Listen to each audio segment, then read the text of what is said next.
الفوز ببطوله الدوري؟ الحمد لله طبعا، الحمد لله على المكسب النهارده. يمكن ان احنا بنركز ماتش من الماتش بتاعه، ما نفكرش في الماتش اللي بعد كده، عشان ربنا الحمد لله كده ربنا بيكرمنا في الماتشات ورا بعض الحمد لله. حازم، النهارده مستر فيريرا كان حريص ان هو يدفع بالعديد من العناصر اللي كانت بعيده نسبيا عن المشاركه في المباريات، زي طارق حامد، زي معروف يوسف. تفكير مستر فيريرا في مباراه النهارده ايه؟ هو تفكير مستر فيريرا ان مفيش، يعني مش عايز يعتمد على 11 لعيب او 12 لعيب، لان كل 3 ايام او 4 ايام مباراه.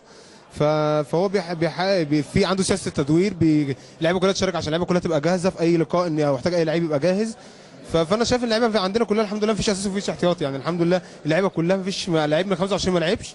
فعشان كده ربنا بيكرمنا الحمد لله، اي لعيب بيتحط في الملعب بيأدي وبيبقى راجل. قول لي، سياسه التدوير اما بتجيب نتيجه ايجابيه الناس كلها بتشيد بالمدرب، نتيجه سلبيه الناس كلها بتقول لك ثبت التشكيل، انت شايف انهي الافضل؟ دي على حسب اللعيبه والله، يعني اللعيبه لو بتتمرن كويس وكلهم مركزين، مفيش لعيب بيزعل، مفيش لعيب بيقلب وشه. اكيد لما بيجي في اي وقت ويجي الاختيار عليه ان هو يبقى في الملعب بيبقى كويس وبيبقى راجل. طبعا لو في لعيبه ثانيه غير الناس الزمالك، انا شايف اللعيبه كلها عندنا رجاله والله، انما في زي ما حضرتك بتقول، لو في مدرب بيعمل سياسه تدوير وبدا والنتائج بقت سيئه، انا بعتقد انها من اللعيبه، ان اللعيب ما بقاش مهتم، ان لما بيلاقي نفسه قاعد احتياطي بيبقى زعلان وما بيتمرنش كويس، فدي اللي بتفرق يعني. حسب النهارده تعثر النادي الاهلي، الزمالك بيغرد منفردا على قمه الدوري، شايف هذا الامر زي وانت بتصافح مستر فيريرا؟ يعني الحمد لله احنا واخدين الماتشات كلها ماتشات كؤوس، يعني الحمد لله ربنا بيكرمنا ماتش بماتش، ما بنفكرش في الماتش اللي بعد كده، بنفكر في الماتش اللي احنا فيه. النهارده فريق الاسيوطي فريق كويس جدا، عامل نتيجه ايجابيه الدور الاولاني مع النادي الاهلي، عامل مباراه كبيره، عشان كده احنا كنا مركزين، قدرنا ان احنا ننزل في اول مباراه الحمد لله نجيب جونين، فدي فرقت معانا في الماتش جدا الحمد لله. نقول للزمالك مبروك الدوري، ولا لسه الامور فاضل فيها شويه، خاصه ان المباريات اللي فاضله للزمالك بالمقارنه بالانديه اللي هتواجهها المنافسين، تقول ان الزمالك خلاص يعني بنسبه كبيره جدا جدا بطل الدوري؟ لا لا لا, لا لسه بدري، يعني أنا لسه لما نبقى بطوله الدوري الرسميه في نادي الزمالك ساعتها نقول ان نادي الزمالك خد دوري، انما بالارقام لا، ما لسه الدوري لسه بدري.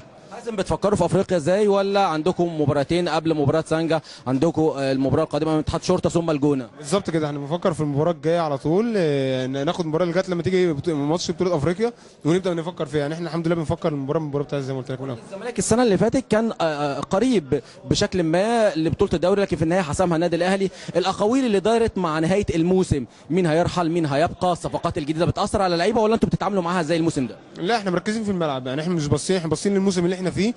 انا شايف اللعيبه كلها لعيبه تستحق انها تبقى موجوده في نادي الزمالك، عارفين ان في الكلام ده كله بيتقال في الاعلام بس، يعني كلهم مركزين ان احنا ربنا يكرمنا وناخد البطوله، مفيش لعيب بيفكر ان هو يمشي بقى بعد ما خلاص. واللعيبه بتخرج، لعيبه نادي الزمالك دلوقتي، وكلام من المستشار مرتضى منصور وانت كابتن نادي الزمالك، ان حال عدم استمرار مستر فيريرا ميدو هيقود الجهاز الفني، انتوا كلعيبه بتفكروا في هذا الامر ازاي؟ وكابتن اسماعيل يوسف بيقول لكم ايه في هذا الشان؟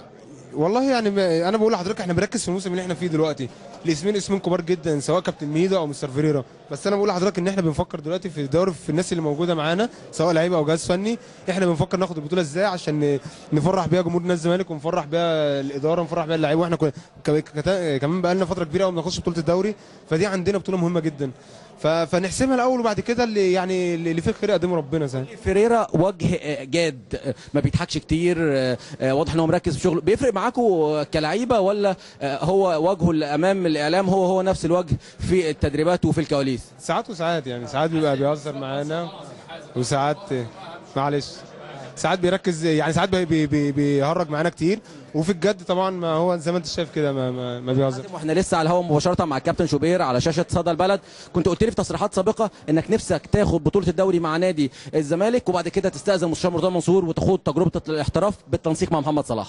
اكيد طبعا، انا نفسي اخد بطوله الدوري، ونفسي اجرب تجربته الاحتراف طبعا. لا انا محمد صلاح كان بيكلمني من فتره والله، يعني انا زي ما كلمتك من فتره في افتتاح نادي الزمالك، كنت انا قلت لك ان انا اتكلمت معاه في المنتخب، فبس انا مستني اخد بطوله قويه مع نادي الزمالك اللي هي بطوله الدوري ان شاء الله.